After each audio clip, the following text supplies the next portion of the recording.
மதிய சமையலை முடிச்சுட்டு சின்ன சின்ன வேலையெல்லாம் இருந்துச்சு. அதெல்லாம் செய்து வச்சுக்கிட்டோம்னா நம்ம சமைக்கிறப்ப ஈஸியாக இருக்குன்றதுக்காக தான் நான் இந்த பொடியை ரெடி பண்ணுறேன். இது என்னென்னா சாப்பாட்டு அரிசி, கடலைப்பருப்பு, மல்லி, சீரகம் எல்லாம் சேர்த்து நல்லா வறுத்து எடுத்துட்டு நல்லா பவுட்ரு மாதிரி அரைச்சி எடுத்து வச்சுக்கிட்டோம்னா, எந்த புளிக்குழம்பு, எந்த ஒரு வத்த குழம்பு இந்த மாதிரி குழம்புக்கெல்லாம் நம்ம ஒரு ஸ்பூன் போட்டு வச்சோம்னா குழம்பு நல்லா டேஸ்ட்டாக நல்லா வாசனையாகவும் நல்லா திக்காகவும் இருக்கும். அதுக்காக தான் இந்த பொடியை எடுத்து வச்சுக்கிருவேன் நான் அரைச்சி.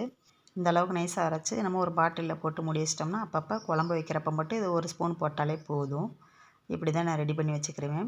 இந்த பொடி வந்து வத்தலும், மிளகும், சீரகமும் சேர்த்து நல்லா இந்த மாதிரி கொரகொரப்பாக நல்லா நைஸாகவே அரைச்சி எடுத்து வச்சுக்கணும். ஒரு ஸ்பூன் போட்டாலே போதும், வத்த குழம்புக்கு நல்லா டேஸ்ட்டாக இருக்கும். நம்ம முழுசாக சுண்டல் வத்தல் போட்டு குழம்பு வச்சோம்னா அதை சாப்பிட மாட்டாங்க, எடுத்து போட்டுருவாங்க. அந்த மாதிரி அரைச்சி போட்டோம்னா குழம்பும் நல்லா டேஸ்ட்டாக இருக்கும், நல்லா வாசனையாக இருக்கும். வேலையை முடிச்சுட்டு ஒரு காஃபி போட்டு குடிச்சிட்டு வெளியில் போக வேண்டிய வேலை இருந்துச்சு. ப்ளவுஸ் தைக்க கொடுக்குறக்காக புதுமண்டங்க வரைய போக வேண்டியது இருந்துச்சு. போயிட்டு ப்ளவுஸை கொடுத்துட்டு வழியில் என்னென்ன விற்கிதோ அதெல்லாம் பார்த்து வாங்கிட்டு வந்தேன். பூண்டு வந்து கிலோ 160 ரூபா, நல்லா பெரிய பெரிய பல்லாக இருந்துச்சு, வாங்கிட்டு வந்தேன். இந்த 2 மணை, ஒரு மணை வந்து 30 ரூபா தான். 2 மணை 60 ரூபாய்க்கு வாங்கினேன். ஆன்லைனில் வாங்குறத விட பார்த்து வாங்குறப்ப நல்லா தான் இருக்குது, நல்லா பெரிய சைஸாகவும் இருக்கும். சர்க்கோன கோலம் வச்சு வாங்கணும்னு ரொம்ப நாள் நினச்சிக்கிட்டே பார்த்தோன்னே உடனே வாங்கிட்டு உடனே கோலமாவையும் வச்சு போட்டும் பார்த்தாச்சு. ரொம்ப நல்லா இருக்குது. இந்த வீடியோ பிடிச்சிருந்தா ஒரு லைக்கை போடுங்க. புதுசாக பார்க்குறீங்கன்னா சப்ஸ்கிரைப் பண்ணிவிட்டு ஒரு லைக்கை போடுங்க. வீடியோ பார்க்குறவங்களுக்கு நன்றி.